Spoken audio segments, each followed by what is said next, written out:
Yay! Oh, let me see. Oh no. Oops. Maybe I should make this public. Mine's way behind where we are in real life, so. Yeah. Okay, well, technical difficulties lasted for a few days, but we're finally live. Yay! It took us a little while. I know, right? Here we are, though. We made it. It's always like the first time is always kind of like that, but it'll get easier and easier every time now. Hopefully. Anyway, my name is Holland. I am the Istari. Stupid name. What is the Istari? It's a race of wizards. You know what Gandalf is? Oh, yeah. He's essentially like one of the, they're the Valar and the Maiar. The Maiar are less powerful beings than the Valar. They're angels, but, the Maiar, some of them turned into wizards, so they're not allowed to use their full power, so they're tasked with fighting Sauron. Yeah. Oh, that's cool. Yeah, the Istari are the race of wizards. So like, you are a wizard. Pretty much. People often ask me, like, well, they're like, you do know there are like 7 billion different genders. It's like, really? Which one am I? It's like, I happen to be an Istari. They're like, what's an Istari? It's my sexuality. It means I'm magic. My sexuality is magic. Yeah. I love that. That's awesome. Yeah. I don't have any special gender. I'm just me. True. It's funny. I love screwing with these people. It's especially up here. They're like, yeah, because you're right in the center of like the kind of SJW epic meltdown. I know, and it's like, they're like, so what's your pronoun? I'm like, my pronoun is master, and you will address me as such always. That's awesome. Yeah. And then your compulsory language says that they have to, or else you can like sue them and get all kinds of damages. It's so stupid. It's also stupid. It's pretty weird. It's pretty interesting that people think that they can control what someone else thinks and says, and that they should back that up by the full strength of the law and the courts is pretty ridiculous. I know, right? I'm like, if people didn't refer to you in the way that made you feel good and happy, well, just don't talk to them, Don't be their friends and go do something else. Like, why do you need to force them into it legally? It's pretty crazy. Yeah. In terms of, like, things becoming a bit woke in pop culture, there is something I wanted to talk about in terms of that. Oh, cool. Let's do it. A lot of people think, like, the whole woke thing happened in pop culture with 2016 Ghostbusters, or if go a few months before, like, the Star Wars Force Awakens Episode 7. Oh, right. That isn't it. Like, I managed to trace the source of wokeness a full decade before Ghostbusters 2016. It was actually the BBC Robin Hood show that introduced wokeness. It's just really interesting because I really like that show, but I have my problems with it. I was watching it back in the day, and this is like halfway through the Bush administration's second term, so like in America we're kind of going through a really hard time in terms of politics, and here comes like BBC's Robin Hood, which is essentially just like anti-American propaganda. It's like, thanks, I really needed a lecture from Robin Hood. And from our old masters in Britain. Yeah, pretty much. So that was the start of it. Some people think it's that whole like PC thing, which was like, what, the 90s maybe? It started in the 90s, kind of like morphed into this like new wave. I think it outstayed its welcome, like, after it did its job in the 90s. But if you look at stuff like political correctness, stuff like from Mao's China, or social justice from Russia, they start out as good things. They're always designed to start out like good things. And they do some good, but then they start outstaying their welcome, and then they start changing things, and just kind of weaving their way into the social fabric until, like, it's like, you're not thinking politically correct, comrade. It's time to go to the re-education camp. Yeah. Yeah. Yeah. Yeah, and that's another aspect of compulsory speech, and is that they really are trying to control the way people think, and that does remind you of these re-education camps. And it reminds me of 1984, where Winston is being told that you know, that the real space that the government wants to control is the space between your temples here, and that Yeah. that's the most important because that's where everything stems from. And if they can't control that, then they're not actually in control of anything. And I feel like that's where we're at. I feel like they want to control our thoughts. And That's what they're trying to do with our schools now. I think they were trying to do it while I was in school too, but not to this degree. yeah, And no, I think you're right. yeah, Yeah, I think schools have kind of been for that for a long time, but the methodology is being like honed down to this point where it's like almost impossible, I think, for young minds to kind of escape that indoctrination. And I just was take your talking with, kids out of school and homeschool them. And yes, like, if you can't homeschool them, write down a list of books for them and take them to yeah, the library. yeah, that's a great idea. That people always feel like they don't need all these special resources and curriculum, and it's like, you know, anybody can learn anything from anything. You just have to like have the time and the space, and maybe another mind that's kind of older and wiser to bounce ideas off of, or some other people to learn with is nice if you can do it. But really, you're right. You just need a book or Well, 10. I just figured, like, what was the point of going to college when all I really needed was a list of books? Isn't that so weird? Like you get to college and you buy all these books and you pay all this money to go to a class, and really all you're doing is reading ahead of time and going Yeah, to a room full of other people who already read it too and yeah, talking with them. pretty much. It's like, if I had Okay. known I was getting that in college, I would have just tried to research books. Yeah. Which kind of is like this whole thing now where they're like, we're in this hyper obsessive focus on like going to college, and we're like, every kid needs to be college ready and every kid needs to go to college. And then you realize like it's a waste of money. You're never going to get out of that debt. You're probably not going to get a better job anyway. And then you could have just learned it on your own, especially with the internet. You know, you can learn anything now. Well, that's the thing that I think is the real crime, is like they're telling all these people of our generation and younger generations now, it's like, you've got to go to college, and it's like, they can't afford college, they get in debt. And here's the thing, if I knew I couldn't pay for college, and I figured if I had to get into debt for college, I wouldn't have gone. I found a loophole. I found a loophole to go to college, and I successfully worked that loophole, and got pretty high academic grades. But You're a smart dude. I can imagine that. Wait, did you finish? yes, I graduated on the dean's list. Nice job. So you have, is that, was that your bachelor's or? I don't have a bachelor's. I have an associate's of applied science. Okay. It's like, I What? probably would have stuck around for my bachelor's, except for two things happened. Uh, One, I didn't really want to like pursue more academics because I didn't feel like I needed to teach. I had the degree I wanted to go do what I wanted to do. And the other thing is, essentially Title IX has totally been weaponized against men, like especially on college campuses. Like if you're a man, like you're pretty much like a sitting target, just like waiting for someone to like pull the trigger on you. What is Unfortunately, Title IX? it's, excuse me. It is Okay. essentially it is a bill from, I believe, the 1970s.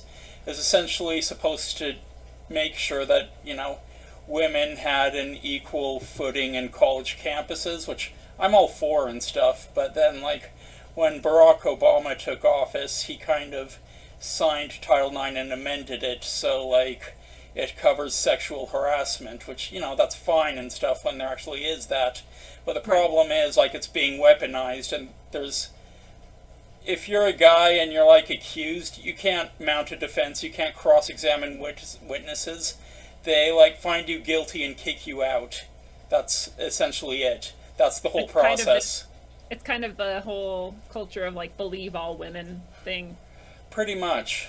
And I'm like, have you met women? Like, there's, I mean, a lot of us are really good people and we wouldn't You lie, are, and a lot of us yeah. are really bad people and we lie a lot. Like, That I is also don't, true. but yeah, like I know women who have lied about all kinds of things, and including rape and really serious allegations. And so I think it's crazy to say believe all women. It's crazy to say believe all anyone. Fill in the blank. It's I all wrong. know. There's going to be liars in every group. Like, There are it's going to be silly. people who cry wolf. Like, there are people who cry wolf all the time. And that really Yeah. sucks because sometimes, you know, when people cry wolf, there really is one. But Yeah. a lot of people are crying wolf when there isn't one, and it's really damaging. It's interesting too. Like I I definitely used to be a lot more on that sort of side of things, and I guess more liberal, or however you want to describe it. Um, and I guess like affirmative action and Title IX and these types of things seemed like a really good idea to me, because I was like, if you look at this history of oppression, you know, these people are, you know, and I maybe have been like disadvantaged from the start, and so giving us a little boost is like just makes it sort of fair. But then the older I get, the more I look at it and I'm like, do we really? So I saw this headline the other day that was something like, you know, the board of virologists that are like attacking this whole Wuhan like coronavirus thing, it's not diverse enough. And they're talking about skin color.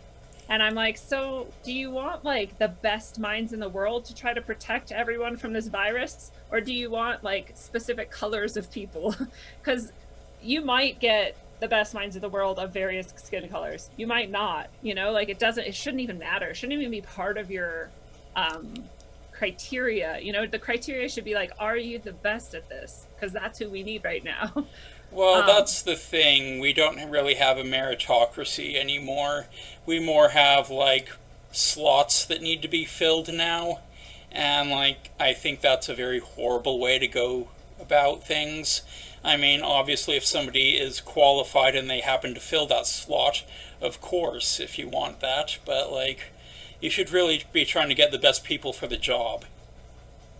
Right. That's what I think, too. And I think it's the same with colleges. You know, I watched something about like who gets into college based on what, and a bunch of people who are getting in based on their race are not actually necessarily qualified, and so then it's almost unfair to them. I mean, on the one hand, you're saying to people like, we don't expect you to meet these same criteria because you're of this certain skin tone, which I think is incredibly racist and diminishing. And then on the other hand, you're also putting this person who might not necessarily be of this same caliber into a setting with all of these people who are. And then can you imagine being like just totally out of your league and surrounded by people that you're like not, you know, sort of like in line with? And that would be really intimidating and scary, I would think. And so I don't know. I just don't see the point of it. I think anyone can go to college. Anyone can go to college. You don't have to go to like this specific college. And would you want to go because of your skin color or your like genitals? Like I wouldn't. I don't know. I'd rather just go, you know, wherever I sort of like fit in the best. When I went to college, I'm sure people now are going to call me racist, so we'll see. That's inevitable. Yes. In today's world.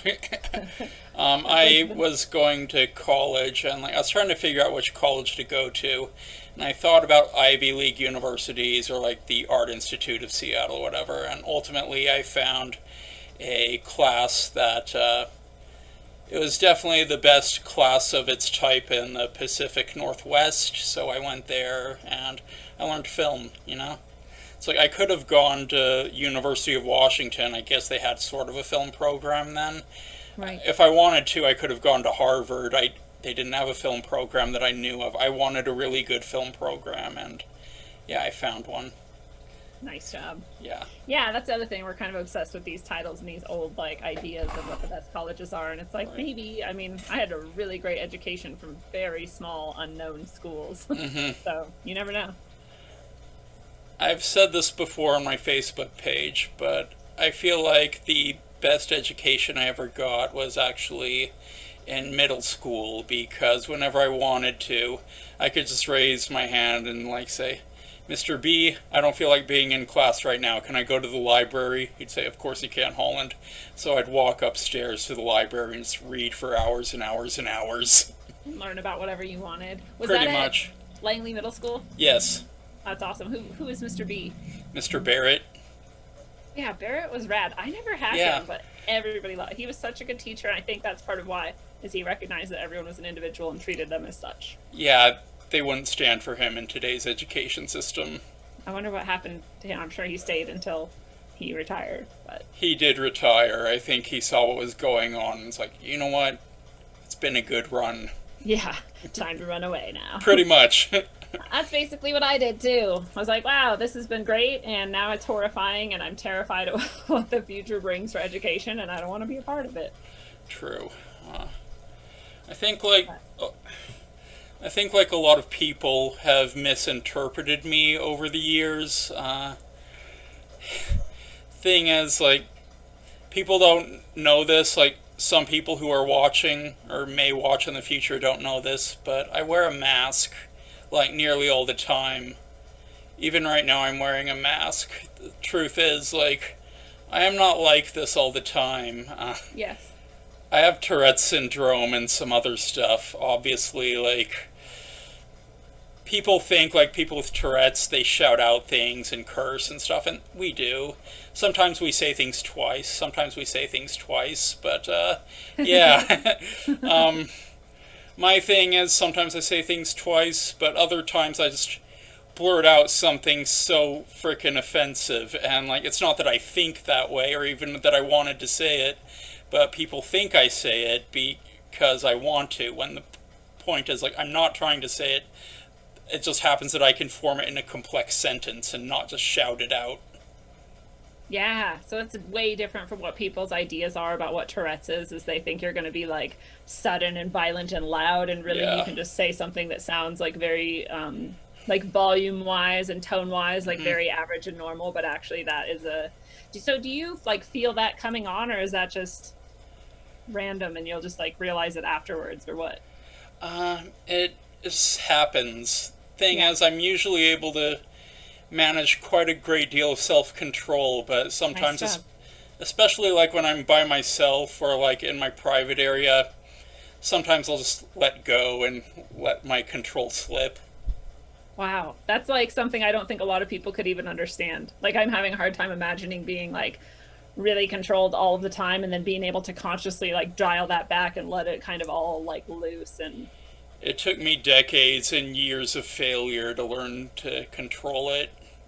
Like every time I would have an outburst when I was little, I'd be like, I gotta stop that. I'll try next time, and then like next time I'd fail, and like after a couple decades, maybe 2.5 decades, I finally started to get it under control.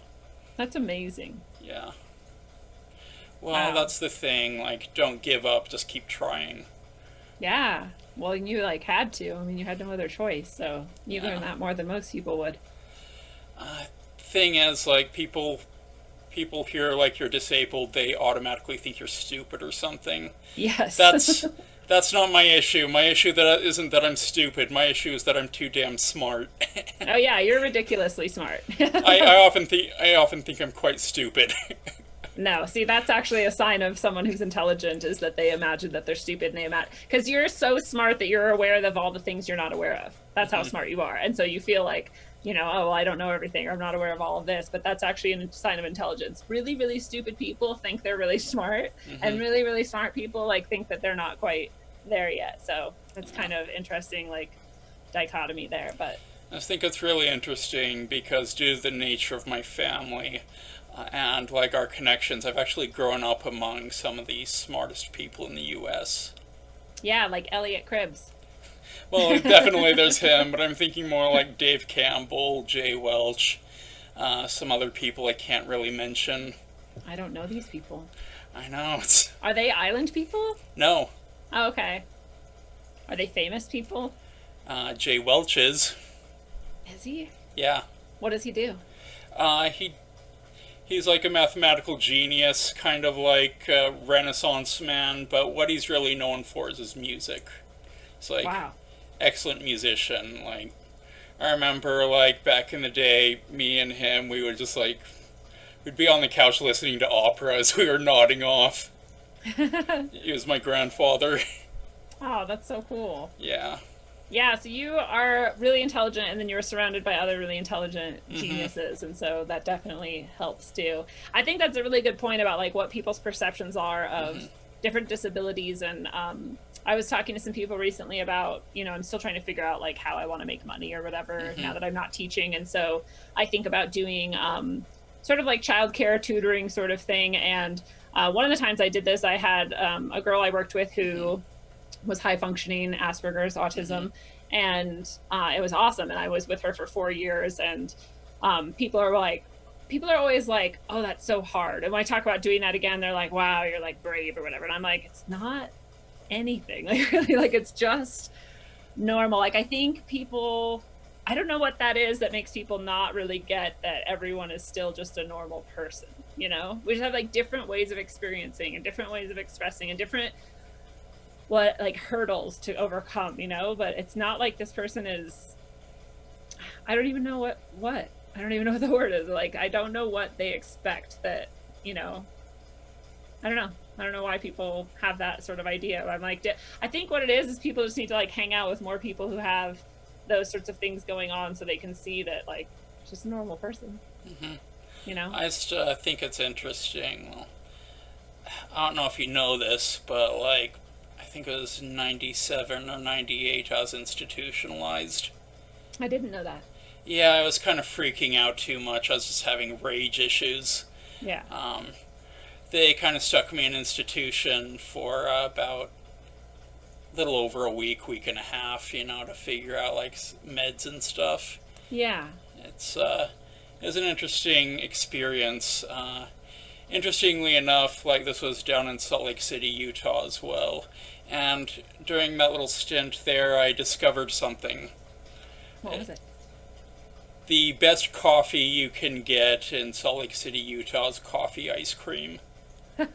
That's like the best you're Awesome. gonna get. I bet that's what you took from that scenario is ice cream in Utah.